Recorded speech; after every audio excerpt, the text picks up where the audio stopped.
Hello, welcome. We're on another Monday, aren't we? Old Testament Monday. Welcome. Glad you could join us today. I hope you had a great weekend. A little bit soggy in parts, but hopefully you had some time to rest and get recharged and go forth into a new week. So it is Old Testament Monday, and today we're going to take a look at part of the creation story. And I think probably for us, it might be the main event of the creation story, because we're going to talk about what the book of Genesis has to say about the creation of human beings. And I think if you're like me, that's the main event. Learning about how the stars were created and the planets and water and flowers, all that's all cool.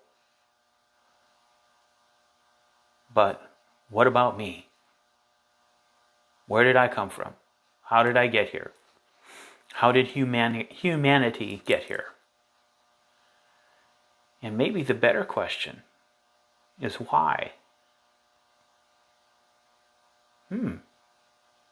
Maybe that's the question Genesis was really answering. So let's look at it. There were actually two accounts of the creation of humanity in the book of Genesis. The first is in chapter 1. And chapter 1 says, this is chapter 1 verses 26 and 27. Well, you'd think with something as important as humanity being invented, there would be more than 2 verses, but this is what we got. Then God said, "Let us make mankind in our image, in our likeness, so that they may rule over the fish in the sea and the birds in the sky, over the livestock and all the wild animals, and over all the creatures that move along the ground." So God created mankind in his own image. In the image of God, he created them. Male and female, he created them. Oh, there is one more verse. God blessed them and said to them, "Be fruitful and increase in number. Fill the earth and subdue it. Rule over the fish in the sea and the birds in the sky and over every living creature that moves on the ground." I think we already heard that. That's kind of repetitive. And then God goes on to talk about all of the vegetables, the things that they can eat that God provided as well. So that's all that was in Genesis 1. It just says God created human beings. And when you're thinking about something as important as the creation of humanity, you'd like a little more detail there. It's like when you ask your parents, "Where did I come from? How was I born?" If they just looked at you and said, "Well, you were born at Holy Family Hospital and at 8:12 in the morning on March 22nd, that would be kind of a dull story. So you want to beef it up a little. So let's see if they can manage that in Genesis 2. Could they punch up the story a little bit at least? Well, in Genesis 2, it says, okay, this is promising. It talks about the planet, how the planet has just been created, and there wasn't a lot of stuff yet, a lot of stuff growing, but there were these streams, and they watered the whole surface of the ground. Okay. Oh, here we are, Genesis 2:7. Then the Lord God formed a man from the dust of the ground and breathed into his nostrils the breath of life, and the man became a living being. Okay. Well, that's a little bit more anyway. At least it waxes a little bit more poetic. So we can imagine at this point in the creation story, God doing, something like this. I don't have dust of the earth because the trustees don't like it when you bring dust of the earth into the church building, because then it becomes dust of the church building. But I have some clay. So we have, and traditionally when we talked about God molding the first human, we talked about God molding it out of the clay of the earth. So here we have God creating the first human. So maybe it would be kind of like a stick or a snowman. God would create a body, and he'd create a head, and then create a couple of arms. We need to have arms, right?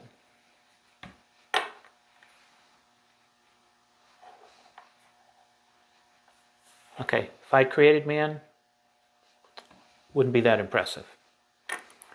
But we're told that God formed man out of the dust of the earth, and then breathed into his nostrils the breath of life. Now, interestingly enough, when you talk about breath, the word that is translated as breath is also translated as wind. It's also translated as spirit. So we can say that God breathed spirit into the first man, the first human being. And that spirit would be sort of the Spirit of God, because that's where it's coming from. So that tells us that that's not mentioned for any other creature. So there's something very special then about human beings. So that's interesting. What else do we know about humankind? Well, we're created from the dust of the ground. Now, to the ancient philosophers and theologians, that made perfect sense. Because what God was doing is he was taking all of the other parts of his creation and using those parts to create human beings. And it made sense to them in a physical sense too, because it's the circle of life thing. Once a human being is no longer alive, and you suck all the water out and you give it enough time for nature to take its course, it becomes dust. So it makes all the sense in the world that dust would be what formed it. And where else would that dust come from? But it would come from the earth. So that's where it would make sense for the human being to be molded from. Now, to us, it also makes sense because we know that human beings are not just made of dust. We're made up of atoms, which form molecules, which form muscles and other tissue. And all of that stuff comes from the earth. So in a very real sense, although that's not the sense quite in which it was intended in Genesis, we can scientifically say today that we are, part of the dust of the earth as well. If you want to get poetic, you look back, there's dust from space that settles on Earth. So we're actually made up of the dust and particles of the universe, if you want to really think about it. Now, so God created the first man.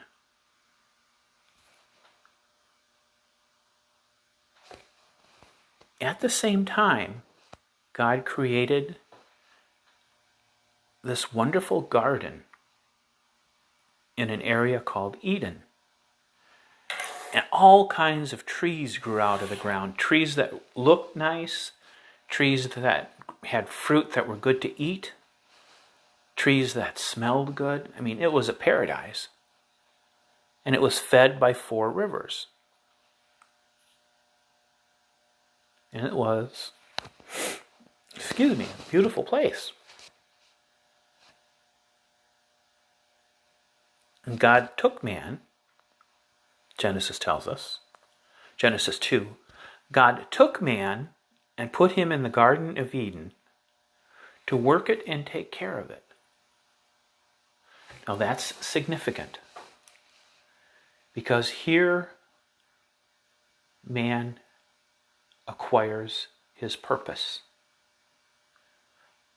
And I'll broaden that out. Here humanity acquires its purpose. God did not create human beings just for the heck of it. God did not create human beings because he wanted to see what kind of mischief we could get into. God created human beings to work and take care of the Garden of Eden. So what it means is, after God went through all of the effort of making this beautiful creation, he wanted someone who would care for it. And when you think of the previous verse that we talked about, where God wanted somebody in God's own image, God wanted somebody who would care for his creation the way he cared for it. That's why we were created. Now, after this happens, as God is putting man in the Garden of Eden, he says, you can eat from basically any tree in the garden, but you must not eat from the tree of the knowledge of good and evil. For when you eat from that, you will certainly die. So God gives mankind the run of the garden. Anything they want to do, except don't eat the fruit from that tree. And then here's where things start to go sideways. Because God looks at humanity, looks at the person that he created, the man, according to Genesis, and says, you know what? It's not good for this man to be by himself. And he's not wrong. Because one way to look at it, the way I look at it, is God saying, you know what? We can't trust him here by himself. So we're going to have to get him a helper.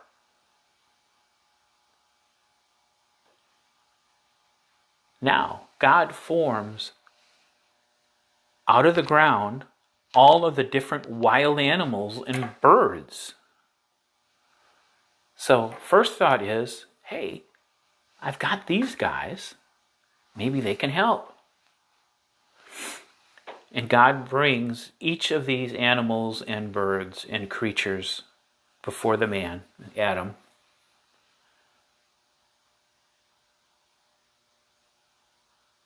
And asks what he wants to call them.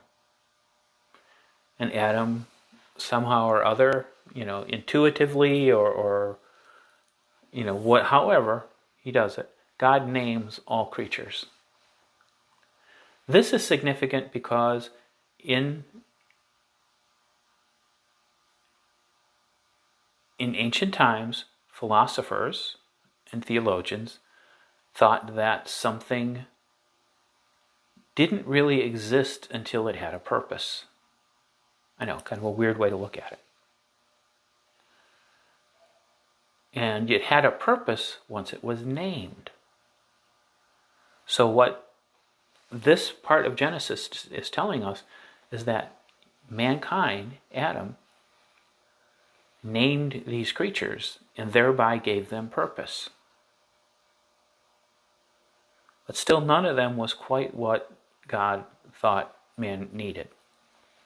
And we have a comment here that says, I think he was worried that Adam would be lonely. And that could be true. Because when you think about humans and animals, we have our pets, we have our livestock, we have all of these creatures, but none of them are quite the same as having a person. So God decides to remedy that But instead of taking and forming another creature from the ground, from the dust of the earth, God takes a part of the man and fashions that into woman. And then Genesis 2 says, the man, looking at the woman, says, dude, this is now bone of my bones and flesh of my flesh. She shall be called woman, for she was taken out of man. Now, modern day, a little troubling because this naming process kind of puts the woman in with all of the other things that God created. But I don't think it's not intended that way. It's intended that God presented Adam with this new person. And Adam is saying, great. Somebody just like me. In all the world, there is no one else like me, and now I have someone like me. In Genesis chapter 2 concludes by saying, that is why a man leaves his father and mother, and is united to his wife, and they become one flesh. It's because, in poetic terms at least, woman was created from man, and at some point in the cycle of the person's life, the man's life and the woman's life, they form again one body, recalling the original, recalling Adam.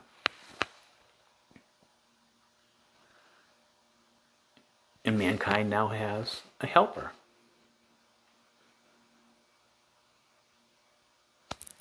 And we have run out of time.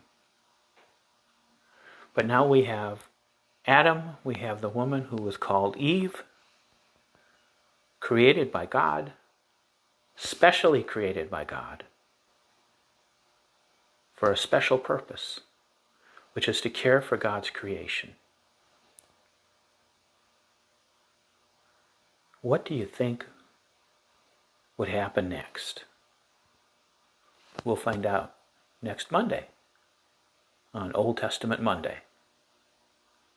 In the meantime, hope you join us again tomorrow for New Testament Tuesday, and on Wednesday for Wildcard Wednesday. If you have an idea for a topic you'd like us to cover, please drop it in the comments, or you can email me at pastorkhewitt@gmail.com. So have a great evening, stay healthy, stay safe, and hope to see you tomorrow.